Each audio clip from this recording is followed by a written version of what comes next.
There's one big reason why I haven't put a fan controller on my kettle, and that's because I don't want to drill a hole in my grill.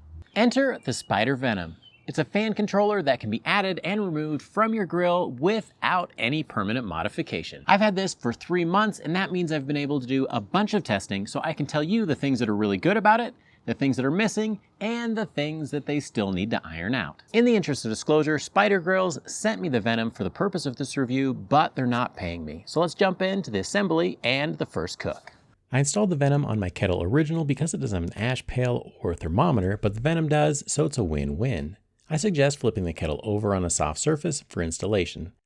The Venom locks into 3 holes that would be used by the standard ash catcher, and it is a really tight fit. I got out my persuaders and I got it on. Now I have the confidence that the gasket will make it airtight. Connect the door to the arm for the ash sweep, and then hook up the ash pail to the Venom, and it's all together.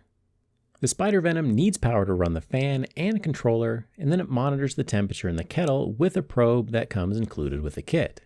It's pretty easy to get connected to the Wi-Fi, but you have to make sure you push the Wi-Fi button on every cook, or you won't be able to control it through the app. Once you press that, you can get the temperature settings in the app, and the Venom tells you how to set the vents for the right airflow for that temperature setting. If the app isn't your thing, you can always control the Venom directly. For the first cook, I wanted to test the limits of the Venom by doing an overnight low and slow cook on a snowy and cold night. I set up the kettle just like I always would and put the temperature probe off to one side so it wouldn't be impacted by the meat. I set the Venom a little bit colder than I normally would just to make sure that it wouldn't finish before the morning, then I put the meat on and went to sleep. I got up once to add some coals and wrap the pork butt in foil, then I hooked up the included meat thermometer to help monitor the cook just a little bit better. It was done by mid-morning and turned out pretty fantastic considering the Venom did all the hard work while I slept. For the second cook, I wanted to do something as convenient as rotisserie chicken from the grocery store, so I loaded up the kettle with some coals, I set the temperature on the Venom, then I waited for it to get up to temp. I put the whole chicken on and didn't do anything else until it was fully cooked. Fresh roasted chicken is way better than the stuff from the grocery store, and you can give it a little bit of smoke flavor that you won't get anywhere else. Not only that, but I could use my favorite rub to get a bolder flavor. So I've done quite a few cooks on the Spider Venom, both on and off camera, and a few have shown up in some videos, but nobody even noticed. One of the things that I really like about the Spider Venom is that it nails the temperature every single time. I've done it when it's been as cold as 15 degrees on a windy night, all the way up to 70 degrees Fahrenheit. And if the Venom was just following a preset program like some pellet grills, it would be under or over the temperature in some of those situations, but it doesn't. It always hits the temperature that I'm shooting for. So here's a feature that I'm really excited that they've implemented recently. There's a principle in charcoal grilling that you need to change your fire size based on the final temperature that you're hoping to hit. So if you're going to cook low and slow, you start off with a small fire. If you're doing direct grilling or searing, you're going to have one that's much bigger. And in the salt your meat video that I did a while ago, I started with way too small of a fire and it took forever in order for the temperatures to get up where I wanted them. I wish that the Venom would have pushed the fan just a little bit harder in order to speed that up, and that's something they fixed in a recent update. They really get aggressive here in the beginning in order to be able to get that fire up to the temperature that you need. And that takes out some of the guesswork and how big of a fire you need to light, because the fan will push it until you get to the right fire size for your temperature.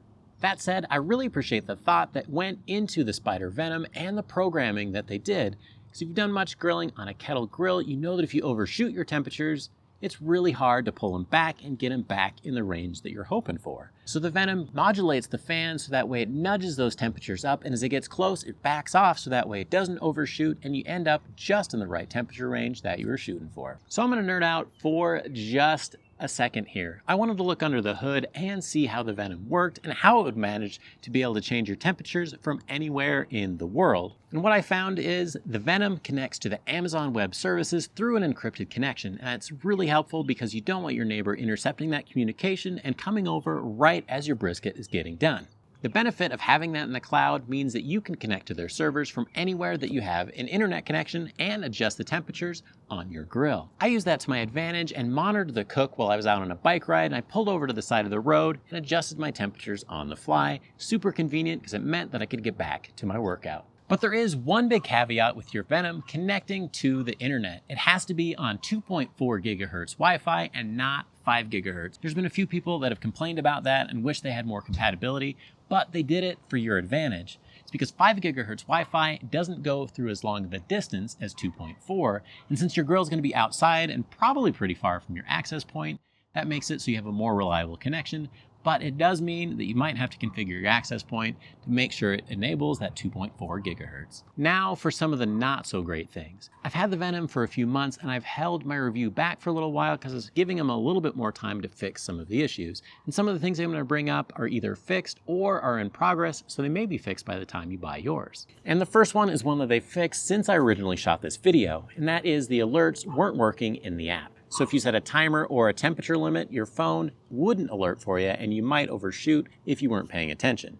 But they've since fixed that in iOS, and within the last few days they fixed it in Android, so it's not something you need to worry about. It means you can rely on those features. And the second one is something that they've already fixed, but I wanted to make sure that you're aware of the fix just in case you run into the bug, and that is that the app may disconnect. And what that'll look like is that your cook will go along and all of a sudden the temperatures will stay the exact same for a long time. They won't refresh. And an easy fix for that is you just go ahead and close the app, reopen it, and then connect to the Venom, and it's going to start updating again, and you should be good for quite a while. Number 3 is more of a feature request than a bug itself, and that is it would be really nice if the Venom would report if it can't maintain temperatures that you've set it at. So the example was in my long overnight cook, I didn't have quite enough charcoal because it was only 15 degrees, and if the temperature were to drop, the fire could go out, but the app wouldn't alert and let me know. They could easily solve that by adding a low temperature alarm, so that way if it ever dropped, it would give you an alert and wake you up when there was an actual problem. My workaround for that is I just got up in the middle of the night about the time that I thought would run out of charcoal, and I refilled it to make sure that things kept on cooking. But the cool thing over the last few months is that Spider Grills has shown that they are really interested in improving the experience with their product, and that means after you buy it, they could still implement new features and fine-tune a few things to make it even better than it is today. Overall, the Spider Venom is a win in my book, so good job Spider Grills on making a really good product. If you're new to cooking on the kettle, I have this video that'll walk you through the basics of setting up your grill for all different kinds of cooks.